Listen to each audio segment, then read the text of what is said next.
پاکستان میں یہ تو ایک حقیقت ہے، بہت کم گوشوارے داخل کیے جاتے ہیں. جو لوگوں سے ہم ٹیکس لیتے ہیں ان سے ہم بہت ٹیکس لیتے ہیں. ٹیکس ریٹرن جو ہے وہ بذات خود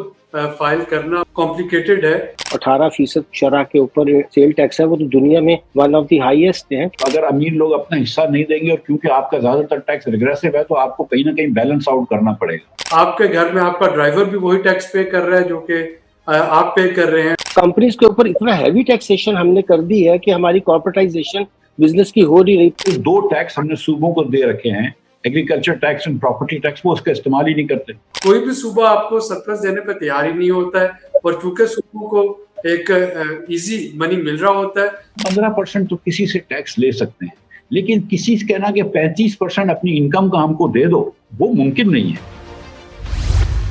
گفتگو کی اس نشست میں خوش آمدید. میرا نام اعجاز حیدر ہے. آج کا موضوع گفتگو ہے ٹیکسز یعنی محصولات.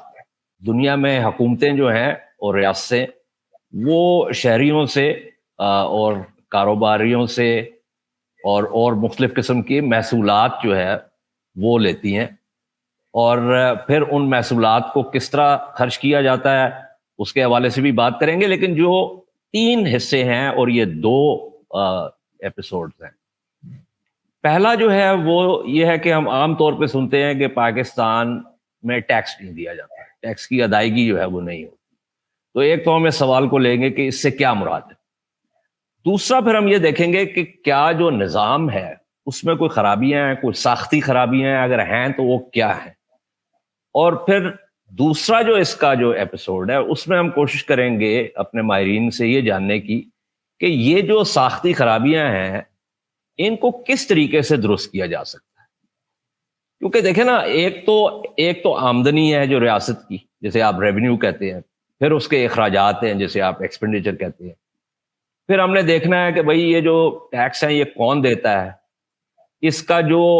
بوجھ ہے جسے آپ الٹیمیٹ برڈن کہہ سکتے ہیں وہ کس کے اوپر ہے،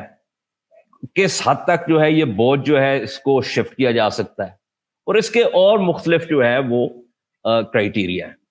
پھر اسی طرح یہ ٹیکسز جو ہیں ان میں سے کچھ بالواسطہ ہوتے ہیں جنہیں آپ انڈائریکٹ ٹیکسز کہتے ہیں، کچھ بلا واسطہ ہوتے ہیں جنہیں آپ ڈائریکٹ ٹیکسز کہتے ہیں. اسی کے حوالے سے گفتگو کے لیے میں نے مدعو کیا ڈاکٹر عابد سلیری کو، جو کہ ایگزیکٹو ڈائریکٹر ہیں سسٹینیبل پالیسی ڈیولپمنٹ انسٹیٹیوٹ کے. ان کے ساتھ اکرام الحق صاحب ہیں. اکرام الحق صاحب ایڈوکیٹ ہیں سپریم کورٹ کے، ٹیکس کے معاملات کے ماہر ہیں، مختلف معاملات کے بارے میں مختلف جو پبلیکیشنز ہیں ان میں لکھتے بھی ہیں. تو اور ہماری کوشش ہوگی کہ ہم اس میں ڈاکٹر مفتاح اسماعیل صاحب کو بھی شامل گفتگو کریں. لیکن آغاز کرتے ہیں. اکرام صاحب، پہلے تو یہ بتائیں کہ پاکستانی یہ کہا جاتا ہے کہ ٹیکس نہیں دیتے، یعنی جو آپ کی جو جی ڈی پی ہے یا جسے آپ مجموعی داخلی پیداوار کہتے ہیں اس کی اور ٹیکس کی ریشو جو ہے وہ ہمیں بتایا جاتا ہے کہ بہت کم ہے. لوگ عام طور پہ مجھ سے سوال کرتے ہیں کہ جی ہر چیز میں ہم ٹیکس دیتے، مختلف جو آپ کی یوٹیلیٹی بلز ہیں ان میں بھی آپ ٹیکس دیتے ہیں، سیلز ٹیکس بھی ہے، تو یہ کیوں کہا جاتا ہے کہ پاکستانی ٹیکس نہیں دیتے؟ پہلے تو یہ ذرا ہمیں سمجھانے کی کوشش کریں. جی بہت شکریہ اعجاز صاحب. میرا خیال ہے کہ یہ سوال اہم بھی ہے اور اس کے بارے میں جو بہت سے مفروضات ہیں ان کا بیان کرنا بھی ضروری ہے. یہ کہنا کہ پاکستان میں ٹیکسوں کی جو بیس ہے وہ وسیع نہیں ہے، بہت نیرو ہے اور پاکستانی ٹیکس نہیں دیتے ہیں، اس کو لوگ شاید اس تناظر میں دیکھتے ہیں کہ جو انکم ٹیکس کے ریٹرن فائلرز ہیں وہ بہت کم رہے ہیں. اب تو جو میں فگر دیکھ رہا تھا 30 اکتوبر کو یہ ایک ایکٹیو ٹیکس پیئر لسٹ کے نام سے ہر سوموار کو اپڈیٹ کی جاتی ہے کہ پاکستان میں انکم ٹیکس کے کتنے اس وقت فعال جو ہیں وہ ٹیکس گزار ہیں، یعنی جنہوں نے اپنے گوشوارے داخل کیے ہیں. تو وہ اب لگ بھگ ہم 5 ملین کے قریب پہنچے ہیں، جس میں سے آپ سمجھ لیجئے کہ کوئی 3.5 ملین تو اشخاص یعنی انڈیویجولز ہیں، اور باقی کچھ کارپوریٹ سیکٹر ہے، اور باقی اس کے علاوہ کچھ ایسوسیشن آف پرسنز ہوتی ہیں، کچھ فارمز ہوتی ہیں جو کاروبار کر رہی ہوتی ہیں. تو یہ عام طور پر دنیا میں یہ سمجھا جاتا ہے کہ اگر آپ کی جو اڈلٹ پاپولیشن ہے اس میں کتنے لوگ کام کرتے ہیں، یعنی آپ کی ورک فورس کتنی ہے، اس میں سے ظاہر ہے کچھ امپلائڈ ہوں گے، کچھ سیلف امپلائڈ ہوں گے، اور اس کی پھر پرسنٹیج سے دیکھا جاتا ہے کہ کتنے لوگ انکم ٹیکس کے گوشوارے داخل کرتے ہیں۔ اب پاکستان میں یہ تو ایک حقیقت ہے کہ بہت کم گوشوارے داخل کیے جاتے ہیں، اور مگر اس دوسری طرف جو آپ نے سوال اٹھایا کہ کیا پاکستانی ٹیکس ادا نہیں کرتے، اس کا بھی جائزہ ہم بڑی آسانی سے لے سکتے ہیں کہ اس وقت میں ابھی انڈائریکٹ ٹیکسز کی بات نہیں کروں گا، انکم ٹیکس جو پیشگی لیا جاتا ہے وہ 15% ہر ایک جو موبائل یوزر ہے اس سے لیا جاتا ہے۔ اب ظاہر اس میں تو غریب ترین لوگ بھی ہیں، وہ لوگ بھی ہیں جنہیں ہم عام طور پر بے مزید انکم سپورٹ بھی کرتے ہیں، کیونکہ موبائل تو ہر آدمی یوز کر رہا ہوتا ہے۔ تو ایک طرف تو ریاست نے شاید یہ عندیہ دینے کی کوشش کی کہ ہم بلک جسے رجسٹریشن کہہ سکتے ہیں، کہ ہر ایک پہ جب آپ ود ہولڈنگ ٹیکس لگا رہے ہیں تو پھر آپ کا ارادہ تو شاید یہی ہے کہ آپ نے ایک دفعہ بلک رجسٹریشن کر لی، کیونکہ بایو میٹرک ہے، کوئی بندہ ایسا نہیں ہے جو اب موبائل بایو میٹرک کے بغیر رکھ سکے، اور وہ ڈلٹ ہوں گے سارے۔ مگر دوسری طرف آپ نے یہ نہیں دیکھا کہ ان میں سے کتنے لوگ ٹیکس ریٹرن دیں گے، کن کی آمدنی جو ہے وہ جو قابل ٹیکس آمدنی کی حد ہے اس سے کم ہے۔ تو ایسے اگر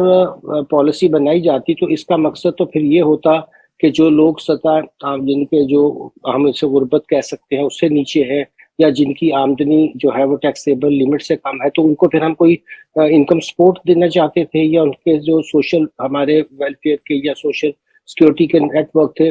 یا اس کے لیے جو بھی انتظامات تھے اس کو ہم انٹر لنک کرتے۔ تو یہ بھی نہیں ہوا، اور دوسری طرف یہ ہوا کہ یہ الزام پاکستانیوں پہ آنا شروع ہو گیا کہ جی یہ تو ٹیکس چور قوم ہے، یہ تو بالکل ٹیکسز ہی نہیں دیتے ہیں۔ اور دوسری طرف آپ نے صحیح شروع میں اس طرف اشارہ کیا کہ پاکستانیوں کے پہ یہ الزام کہ وہ ٹیکس نہیں دیتے، انڈائریکٹ ٹیکسز تو ہر چیز پہ لگے ہوئے ہیں، یعنی کہ پاکستان میں جو 18% کا شرح کے اوپر سیل ٹیکس ہے وہ تو دنیا میں ون آف دی ہائیسٹ ہم اسے کہہ سکتے ہیں، کیونکہ بہت سے ممالک میں جنہوں میں سنگاپور ہے، جس میں جاپان ہے، کبھی بھی وہ ڈبل ڈیجٹ بلکہ سنگل ڈیجٹ رہا ہے، اور انہوں نے چونکہ اس کو مکمل نافذ کیا ہے تو ان کی کلیکشن بھی بہتر ہے۔ تیسری طرف میں اشارہ کروں گا کہ جہاں سے لوگ ہمیں کرٹیسائز کرتے ہیں کہ بدتدریج ہم کبھی تو 10-11%، کبھی ہم نے بہت اچھا اچیو کیا تو 12.5% پہ رہے، مگر tax to G D P ratio تو گرتی چلی جا رہی ہے۔ پچھلے سال ایف بی آر کی 8.5 تھی، پاکستان کی 9.2 تھی۔ تو پھر ایک جو دنیا میں ایک معیار ہے، پیمانہ ہے جانچنے کا کہ کم از کم آپ اپنی جی ڈی پی کے 15% ٹیکس تو اکٹھا کریں، اور پاکستان کا اخراجات بھی اس وقت جو ہے وہ تقریباً 21-22% ہے جی ڈی پی کا۔ تو پھر یہ سوال تو ضرور پیدا ہوتا ہے کہ اگر آپ اپنے اخراجات کے مطابق اپنے ریونیوز اکٹھے نہیں کر رہے ہیں تو کہیں نہ کہیں تو بنیادی طور پر آپ کے ٹیکس نظام میں کوئی خرابی ہے، اس کا یا تو انسیڈنس غلط ہے، یا اس کی بیس غلط ہے، یا آپ بہت سے لوگوں سے بہت کم ٹیکس لے رہے ہیں، یا بہت امیر لوگوں سے آپ کو جو ٹیکس لینے چاہیے تھے وہ نہیں لے رہے ہیں۔ تو اس پہ میں مزید بات کروں گا، مگر ایک تمہید کے طور پر میں نے بتایا کہ یہ ہماری بیس کے بیسک ایشوز ہیں۔ نہیں، یہ ایک بنیادی جو آپ نے ہمیں جائزہ دیا ہے، یہ اس گفتگو کو آگے بڑھانے میں بہت معاون ثابت ہوگا۔ ڈاکٹر عابد سلیری، ذرا تھوڑی سی بات ہو جائے گوشوارے داخل کرانے کی، کیونکہ بہت سے لوگ ہیں جو کہ تنخواہ یافتہ طبقہ جسے آپ کہتے ہیں، جن کے ٹیکس کٹ جاتے ہیں، ٹیکس کٹ کے تنخواہ ملتی ہے، لیکن ان میں سے بہت سے لوگ جو ہیں وہ گوشوارے داخل نہیں کراتے۔ ایک تو یہ بات ہو گئی۔ دوسری بات یہ ہے کہ ابھی جیسے اکرام الحق صاحب نے کہا کہ اگر اخراجات جو ہیں وہ حکومت کے 21% ہیں جی ڈی پی کے، اور ٹیکس کلیکشن جو ہے وہ کم ہے، تو پھر یہ بتائیے کہ جو انڈائریکٹ ٹیکسز ہیں جن کی جو ہے اکرام صاحب نے بات بھی کی، وہ کس کھاتے میں جاتے ہیں؟ کیونکہ یہ ذرا کچھ بنیادی جو چیزیں ہیں نا جس کے بارے میں کنفیوژن ہے، میں چاہ رہا ہوں کہ یہ ذرا تھوڑا سا پہلے اس کو ہم کلیئر کر دیں، آگے پھر گفتگو کو مزید آگے بڑھاتے ہیں۔ دیکھیں، جیسا پہلی بات تو یہ ہے کہ لوگ گوشوارے جمع کیوں نہیں کرواتے، تو یہ ایک عام تاثر ہے کہ اگر آپ نے ڈاکومنٹ کر لی اپنی انکم اور ٹیکس نیٹ میں آپ آ گئے، تو جتنا بھی ٹیکس کا ٹارگٹ ہے جو کہ ہر سال بڑھتا ہے پاکستان میں، تو سارا ایگزسٹنگ ٹیکس پیئر ہی سے نکلے گا۔ جو لوگ ٹیکس نیٹ میں نہیں ہیں یا جو اپنی ریٹرن جمع نہیں کرواتے، وہ اس سے بچ سکتے ہیں, محفوظ رہ سکتے ہیں. تو یہ تاثر جو کہ بہت عام ہے, اور اس میں شاید کافی حد تک جس کو آپ نے اردو کا ایک بڑا ثقیل سا لفظ استعمال کیا تھا, اسٹرکچرل پرابلم کو ساختی میں جو مسائل ہیں وہ چونکہ ایک مسئلہ ہے اس میں, تو اس وجہ سے لوگ جو ہیں وہ ریلیکٹنٹ ہیں کہ وہ ریٹرن جمع نہ کروائیں. اب دوسری جو اس کی وجہ ہے وہ یہ بھی ہے کہ ٹیکس ریٹرن جو ہے وہ بذات خود فائل کرنا, وہ گو کہ اس کو سمپلیفائی کیا گیا ہے پچھلے چند سالوں کی نسبت, لیکن ابھی بھی وہ اتنا کمپلیکیٹڈ ہے کہ مجھے اپنے اکاؤنٹس اور فائنانس والوں کے ساتھ بیٹھ کے وہ ریٹرن فل کرنا پڑتی ہے. اگر میں اس کو خود کرنا چاہوں تو شاید میں نہیں کر پاؤں گا, تو اگر میں یا کوئی نہ کوئی اس میں غلطی کر جاؤں گا. تو اگر میرے جیسا بندہ جو کہ دن رات بیٹھا ہے, صبح شام اکانومی پہ لکھ رہا ہے, اکانومی پہ بول رہا ہے, اگر میں نہ خواندہ ہوں اس ٹیکس ریٹرن فائل کرنے میں, تو آپ یہ جو مرچنٹس کو لانا چاہ رہے ہیں ٹیکس نیٹ میں, ٹریڈرز کو ٹیکس نیٹ میں لانا چاہ رہے ہیں, یا اور بہت سے سیکٹرز ہیں, بلڈرز کو ٹیکس نیٹ میں لانا چاہ رہے ہیں, تو یقیناً وہاں پہ بھی ایک ایشو آتا ہے. اور جو تیسرا ہے وہ جو آپ نے انڈائریکٹ ٹیکسز کی بات کی, تو حکومت کے لیے یہ بڑا آسان ہے کہ اگر آپ اس سال بھی دیکھیں جو بجٹ تھا, وہ 2-3 دفعہ نمبر اب ریوائز ہو گئے, لیکن جو بجٹ ڈاکومنٹ کو آپ دیکھیں تو 4.25 بلین روپے کے ڈائریکٹ ٹیکسز تھے, اور تقریباً 5.25 ارب روپے کے آپ کے ٹریلین کے آپ کے انڈائریکٹ ٹیکسز ہیں. تو یعنی آپ کے ڈائریکٹ ٹیکسز 4.25 ٹریلین کے ہیں اور آپ کے انڈائریکٹ ٹیکسز 5.25 ٹریلین کے ہیں. تو حکومت کے لیے بڑا آسان ہے کہ وہ کیوں لوگوں کے پیچھے ڈاکومنٹیشن کے لیے بھاگے. ظاہر ہے کہ جب ہر چیز پہ ٹیکس لگایا جا سکتا ہے, آپ کی لیویز لگ سکتی ہیں جو کہ نان ٹیکس ریونیو ہوتا ہے,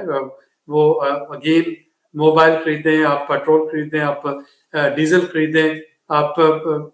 سیلز ٹیکس کے نام پہ باقی مختلف چیزوں, کنزمپشن پہ ٹیکس یعنی کنزمپشن ٹیکس, اور وہ ٹیکس پھر ایسا ہے جو کہ غیر منصفانہ ہے. ٹیکس کا اگر آپ اس کی ڈیفینیشن یا بیسک اسپرٹ دیکھیں تو وہ ہوتا ہے ایک ٹول ہے جو کہ امیر سے لے کے ریاست میں پیسے آئے تاکہ وہ ان لوگوں پہ جا سکے جن کی کہ معاشی حالت بہتر نہیں. اب اگر کنزمپشن ٹیکس ہے, ٹوتھ پیسٹ ہے,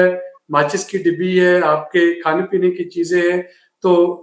آپ کے گھر میں آپ کا ڈرائیور بھی وہی ٹیکس پے کر رہا ہے جو کہ آپ پے کر رہے ہیں. آپ کا جو گھر میں ڈومیسٹک ہیلپ ہے,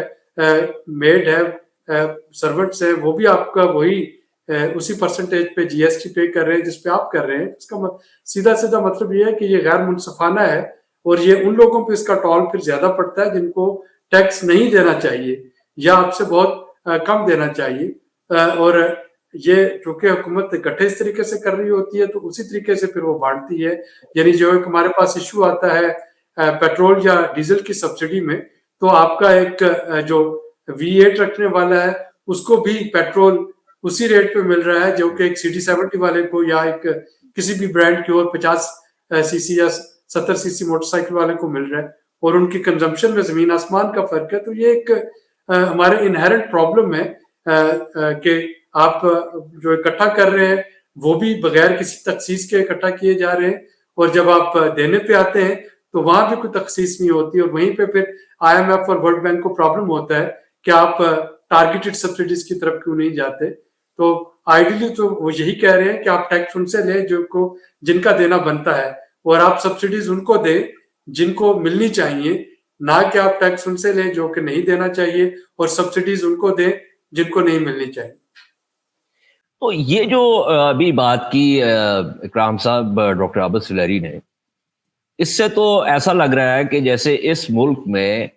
جو غریب اور مڈل کلاس کے جو لوگ ہیں وہ امیر طبقات کو سبسڈائز کر رہے ہیں. یعنی ہونا تو چاہیے کہ امیر جو ہے وہ کم انکم والے کو سبسڈائز کریں, یہاں پہ لگتا ہے کہ معاملہ الٹ ہے. مجھے صحیح سمجھ آئی اس کی؟ would you agree with what I'm saying? جی بالکل. جب ہم ٹیکس کی شرح دیکھتے ہیں یعنی تناسب بھی دیکھتے ہیں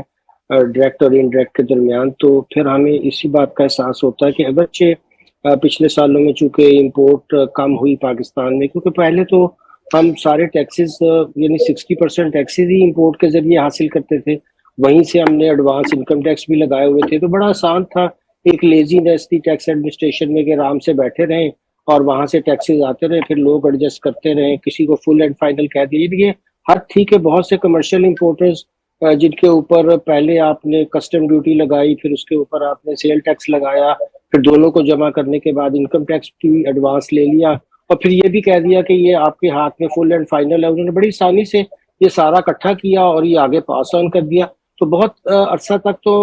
ہم سب لکھتے رہے کہ یہ کون سی شکل ہے انکم ٹیکس کی جو ہم پاکستان میں دیکھتے ہیں, کہ جس کو آپ نے ایک اس طریقے سے لگا دیا ہے کہ وہ آسانی سے پاس آن ہو جائے. تو ٹریڈرز تو امیر ہوتے رہے اور جو بیچارے غریب لوگ تھے ان کی, اور اسی لیے ہمارے یہاں قیمتیں بھی بڑھتی رہیں. میں اگر اس میں تھوڑا سا ایک تو میں جو ہے خوش آمدید کہہ دوں ڈاکٹر مفتاح اسماعیل کو, انہوں نے بھی شریک گفتگو ہو گئے ہیں, سابق وفاقی وزیر خزانہ بھی ہیں, ایک بہت ہی کامیاب کاروباری بھی ہیں, اور اس کے علاوہ وارٹن اسکول آف بزنس سے انہوں نے پی ایچ ڈی بھی کی ہوئی ہے. تو چونکہ وفاقی وزیر خزانہ رہے ہیں تو وہ جیسے انگریزی میں کہتے ہیں نا کہ let's put his feet to fire. یہ جو بات ہو رہی تھی جو ڈاکٹر عابد سلیری نے کی, میں آ رہا ہوں مفتاح آپ کی طرف, میں ابھی ذرا اکرام صاحب بات کر رہے تھے اس میں مخل ہوا میں.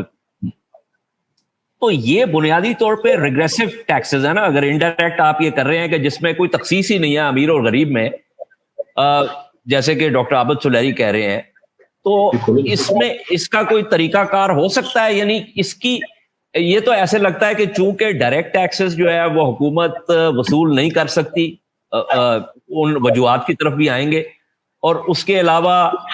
وہ گوشواروں کی داخلی کا بھی معاملہ ہے, تو اس لیے فیصلہ کیا کہ ہر چیز کے اوپر جو ہے وہ ٹیکس لگا دینا ہے, اور وہ ٹیکس جو ہے وہ غریب بھی اتنا ہی دے گا اس چیز کے اوپر اور امیر بھی اتنا دے گا. جو عام اشیاء ضرورت کی میں بات کر رہا ہوں, اب ظاہر ہے ایک غریب آدمی نے جا کے V8 تو نہیں خریدی, لیکن میں ویسے بات کر رہا ہوں کہ روزمرہ کی جو اس کی چیزیں ہیں اس پہ وہ بھی اتنا ہی ٹیکس دے رہا ہے اتنا امیر آدمی دے رہا ہے.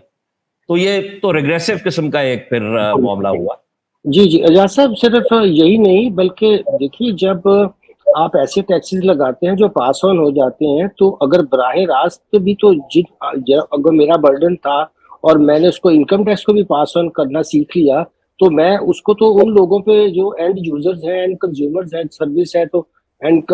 یوزرز پہ ہوگا, اور کنزیومر جو چیزیں خریدتے ہیں ان پہ پاس آن کر رہا ہوں. اسی لیے آپ دیکھیے کہ over the period of time ہم نے دیکھا کہ جو ٹریڈنگ کلاس تھی اس نے پاکستان میں بہت زیادہ جو ہے وہ دولت امیس کیا. پھر ہم نے چونکہ یہاں ڈالر ٹیکس بھی ختم کر دیا تھا اس خیال سے کہ چلے ہم اکانومی کی گروتھ چاہتے تھے, مگر جو پاکستان میں انکوالٹیز بڑھ رہی تھی اور ابھی بہت تیزی سے بڑھ رہی ہیں, اس کی ایک وجہ یہ ان ٹیکسوں کی اس طرح کی ساخت ہے جس میں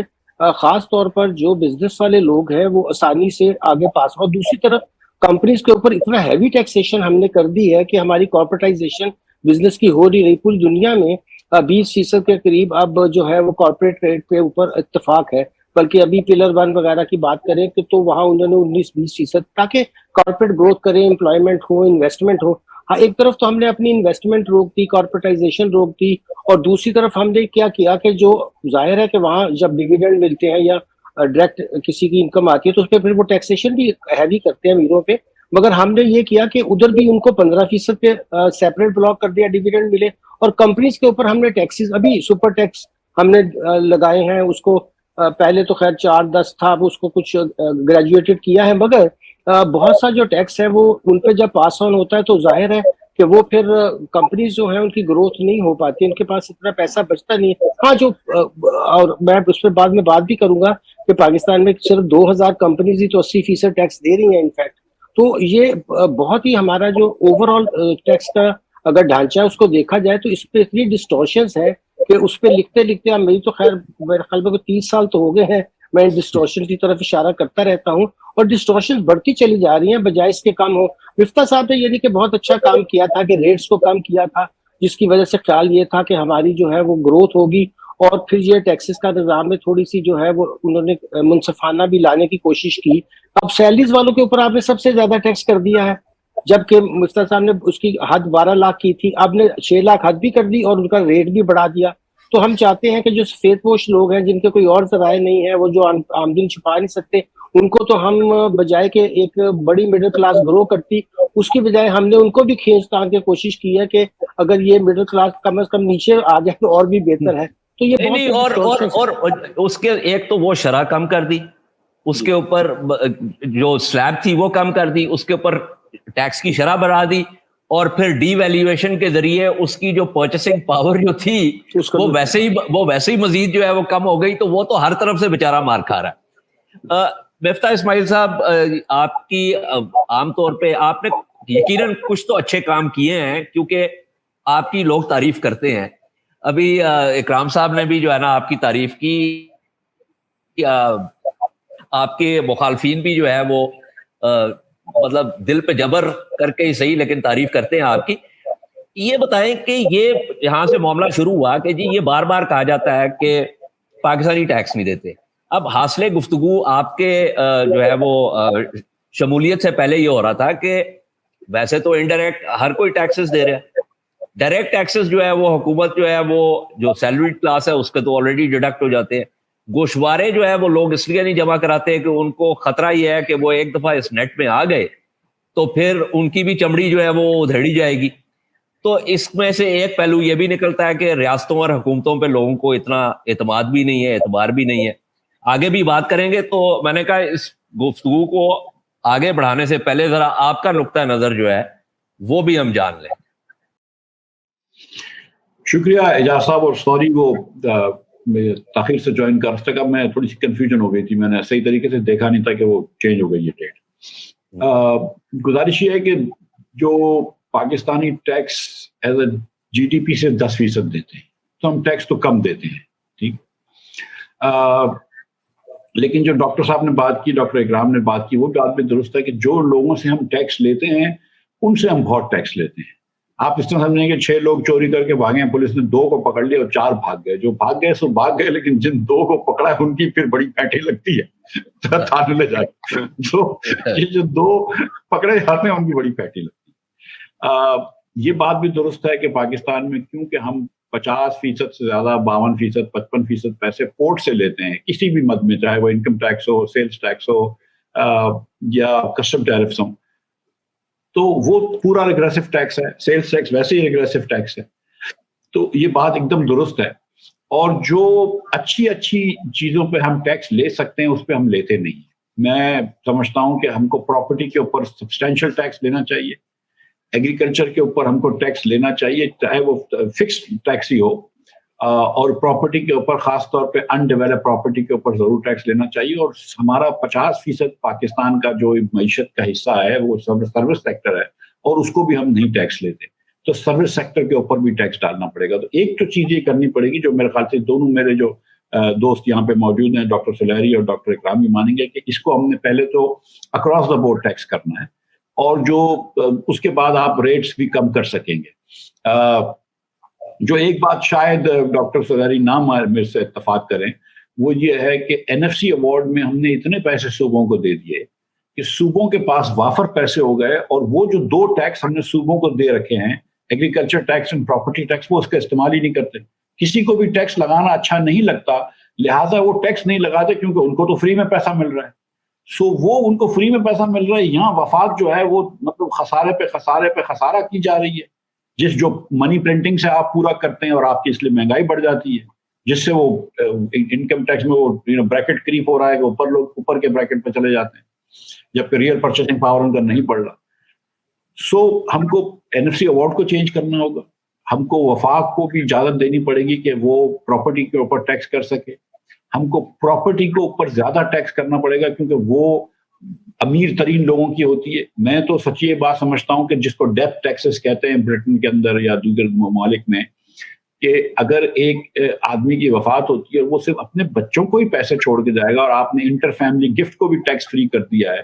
تو وہ بڑا مسئلہ کر دیا. تھوڑا بہت ادھر بھی ٹیکس ہونا چاہیے تاکہ ویلتھ کے اوپر ٹیکس ہو سکے. میں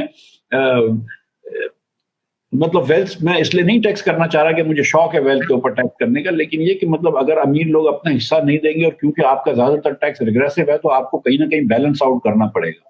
لیکن ایک بات آپ کو سوچنی پڑے گی کہ آپ کا 10% 9.8% tax to G D P ratio ہے. جتنا کمپلیکیٹڈ ملک پاکستان ہے جس کے اندر اتنے سارے اخراجات ہیں، آپ اس پیسوں میں گزارا نہیں کر سکتے. آپ کو اپنا ریونیو بیس بڑھانا ہوگا، پراپرٹی، ایگریکلچر پہ ٹیکس دینا پڑے گا، سروسز سیکٹر کے اوپر ٹیکس لینا پڑے گا، تھوڑا سا اور ویلتھ کے اوپر ٹیکس لینا پڑے گا. بالکل یہ بات سے ایگری کرتا ہوں میں ڈاکٹر صاحب، ڈاکٹر اکرام کی، کہ انکم ٹیکس کی انڈیویجولس پہ بھی مت کم کرنی پڑے گی، شرح کم کرنی پڑے گی، اور یہ جو سپر ٹیکس وغیرہ لگا کے اور جب آپ انٹر کمپنی ڈیویڈنڈ ٹیکس لگا کے وہ 60% تک کارپوریٹ کا ٹیکس بڑھ رہا ہے، وہ بھی کم کرنا پڑے گا. چلیں اب ڈاکٹر صاحب، ڈاکٹر عابد سلیری، ایک تو ذرا بات کریں یہ این ایف سی والا جو معاملہ ہے، یہ تو پھر جو ہے وہ معاشیات اور ٹیکسیشن سے نکل کے ایک سیاست کی طرف چلا جاتا ہے، تو وہ بھی ایک ہے. لیکن جو نقطہ ڈاکٹر مفتاح اسماعیل اٹھا رہے ہیں وہ میں تو خیر بالکل بھی اس کے بارے میں کچھ زیادہ جان بوجھ نہیں ہے مجھے، لیکن جو نقطہ اٹھا رہے ہیں وہ کامن سینسکلی اسپیکنگ وہ مجھے ٹھیک لگ رہا ہے. تو کچھ اس کے بارے میں آپ بات کریں، اور پھر ہم جاننا چاہتے ہیں اگلے 10 منٹ میں کہ اس کی ساختی خرابیاں کیا ہیں اس معاملے کی، اور پھر اگلے ایپیسوڈ کی طرف چلتے ہیں جہاں پہ پھر ہم کوئی سولوشنز کی بات کریں گے. اجاز پہلے تو میں متفق ہوں بالکل ڈاکٹر مفتاح اسماعیل صاحب کے ساتھ، اور میرا خیال ہے کہ ایک کام جو کہ انہوں نے بہت اچھا کیا تھا وہ 2017 والا جو بجٹ تھا، جس میں کہ انہوں نے پیٹرولیم ڈیولپمنٹ لیوی جو ہے اس میں اضافہ کیا تھا. جی ایس ٹی گو کے اپوز نہیں کی تھی، لیکن انہوں نے پوٹینشلی وہ ایک ٹول جو ہے وہ فیڈرل گورنمنٹ کو دے دیا تھا کہ وہ لیوی کے ذریعے کلیکٹ کریں، بجائے اس کے کہ آپ اس کو سیلز ٹیکس کے ذریعے کلیکٹ کر رہے ہوں، جو کہ دوبارہ سے صوبوں کے پاس چلا جاتا ہے. ہمیں نہ صرف یہ کہ این ایف سی ایوارڈ کو دوبارہ دیکھنا ہوگا، ہمیں 18ویں ترمیم کو بھی میں سمجھتا ہوں کہ ریئلسٹکلی اسیس کرنا ہوگا کہ اس میں کیا چیزیں جو ہے وہ کام نہیں کر پا رہی اور ان کو کیسے بہتر بنایا جا سکتا ہے. میں یہ نہیں کہہ رہا کہ اور مجھے معلوم ہے کہ جس طرح کی پولیٹیکل پولرائزیشن ہے آپ اس کو بالکل چینج نہیں کر سکتے، نہ واپس لے کے جا سکتے، لیکن اس کو بہتر ضرور بنایا جا سکتا ہے. اور یہ دیکھنا پڑے گا کہ کہاں پہ صوبوں کے میں خامیاں ہیں، کہاں پہ وفاق میں خامیاں ہیں، کیا وجہ ہے کہ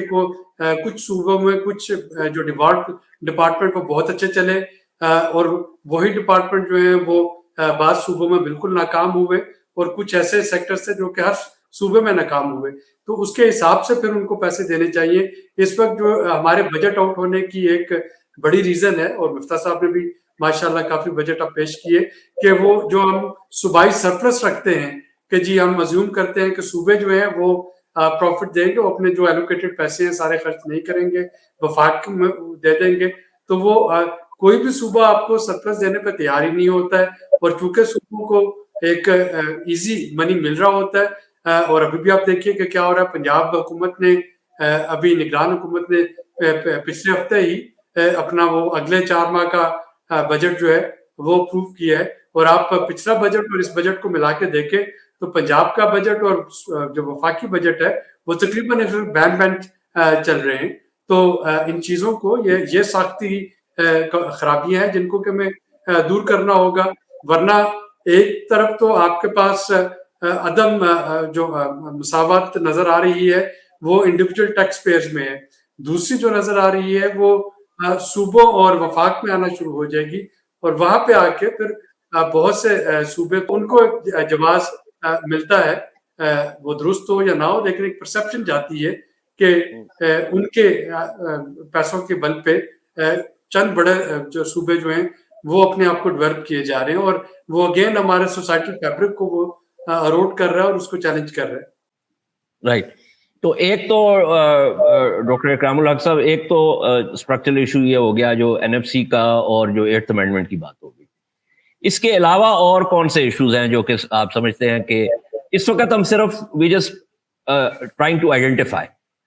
اس کے بعد ہم ان کے اس طرف آئیں گے کہ اس کو کیسے جو ہے وہ بہتر کیا جا سکتا؟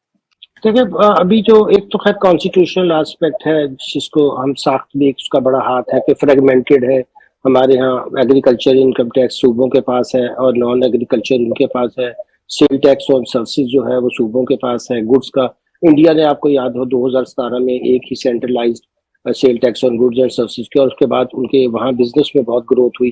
تو اس کی طرف تو بہت لکھا بھی گیا، میں تو اس پہ خاص طور پہ 2 کتابیں بھی اب لکھ چکا ہوں.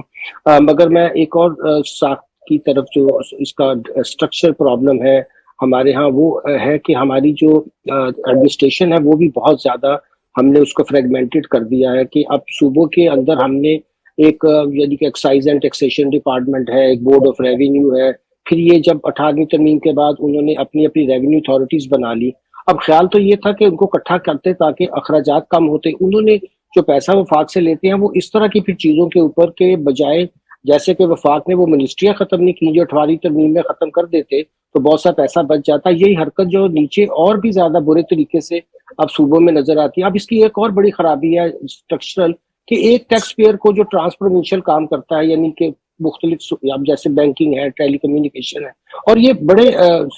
سروس سیکٹر ہیں جن سے ٹیکس بھی بہت زیادہ لوگوں سے اکٹھا کر کے وہ دیتے ہیں. آگے بھی اپنا ٹیکس تو دیتے ہی ہیں مگر لوگوں سے بھی اکٹھا کرتے ہیں. اب اس میں یہ مسئلہ آ رہا ہے کہ ان کو 5 ریٹرنز فائل کرنی ہے، 4 صوبوں کو دینی ہے، 1 ان کو وفاق کو دینی ہے. اب وہ اس میں سے ہر کوئی اپنی مرضی کی چیزیں پھر نکالتا ہے کہ نہیں جی یہ تو آپ نے غلط. اچھا، ان کی کاسٹ آف جو ہے ڈوئنگ بزنس وہ بھی بڑھ گئی اور ایز آف ڈوئنگ بزنس بھی نہیں رہی، کیونکہ ہمارے ہاں پھر عادت ہے کہ جو ڈیکلریشنز آ جائے اس میں سے جو مین میخ نکال سکتے ہیں بڑے بڑے سیکٹر کے لوگوں کو. اچھا وہ ظاہر ہے بڑے لائرز بھی رکھ لیتے ہیں، ان کے پاس ٹیمیں بھی ہوتی ہیں، مگر اس کی اخراجات تو ہے نا بہت زیادہ. انڈیا نے اسی چیز کو اوور کم کیا جب ان کا انٹرسٹیٹ اور انٹرسٹیٹ ٹیکسز میں، کیونکہ دیکھیے وفاق کا ایک بہت بڑا جو ہم نے آرٹیکل ہمیں ذہن میں رکھنا چاہیے کہ جو ٹریڈ اور جو ہمارے ہاں کامرس ہے صوبوں کے درمیان، اس میں ہنڈرنس نہیں آنی چاہیے. بڑی فری ٹریڈ ہوگی تو صوبوں کے کام. اب اگر ایک ریٹ کم کر دیتا ہے ایک صوبہ ایک سروس کا تو سارے جو لوگ جا کر وہاں جعلی کمپنیاں کھول لیتے ہیں، اپنے ہیڈ آفس شفٹ کر لیتے ہیں.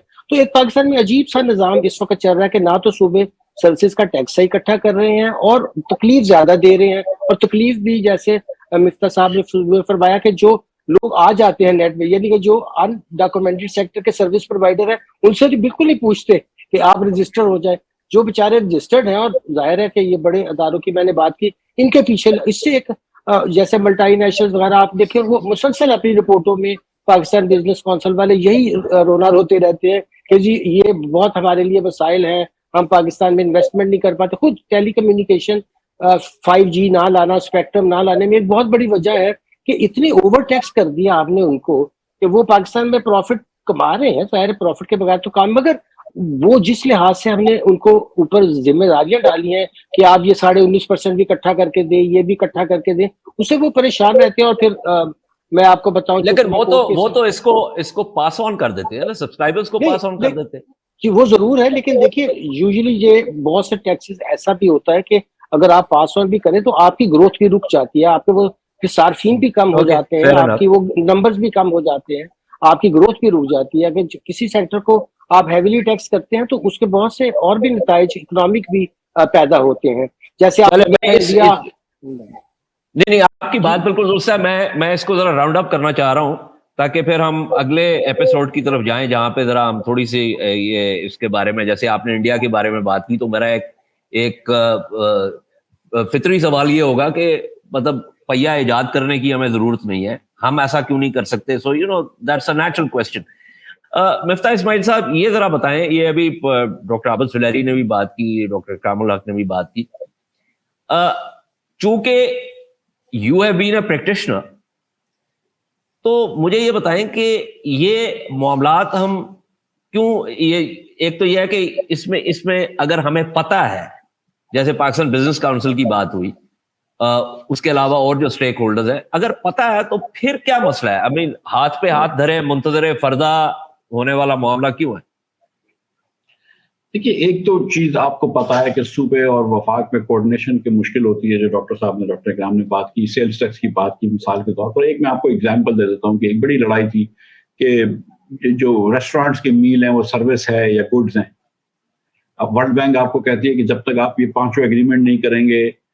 جب تک یہ بات نہیں ہوگی، بلکہ ورلڈ بینک نے تو یہ بھی کہا تھا کہ ریٹس بھی سب کے برابر ہونے چاہیے. تو میں نے ان کو سمجھایا کہ ریٹس برابر ہونے کا تو کوئی منطق نہیں ہونی چاہیے، let people have different rates.